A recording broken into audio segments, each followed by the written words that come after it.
മലദ്വാരം വഴി ഗോൾഡ് കടത്തി, ഇതാണ് വാർത്ത.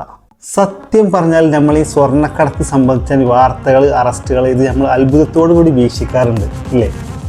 പക്ഷേ യഥാർത്ഥത്തിൽ ഈ ന്യൂസുകളും അറസ്റ്റുകളും സന്തോഷിപ്പിക്കുന്ന ഒരു വിഭാഗം ശരിക്ക് സ്വർണ്ണക്കടത്ത് ലോബികൾ തന്നെയാണ്. ഇതൊരു വമ്പൻ മാഫിയാണ് ഈ സ്വർണ്ണക്കടത്ത്.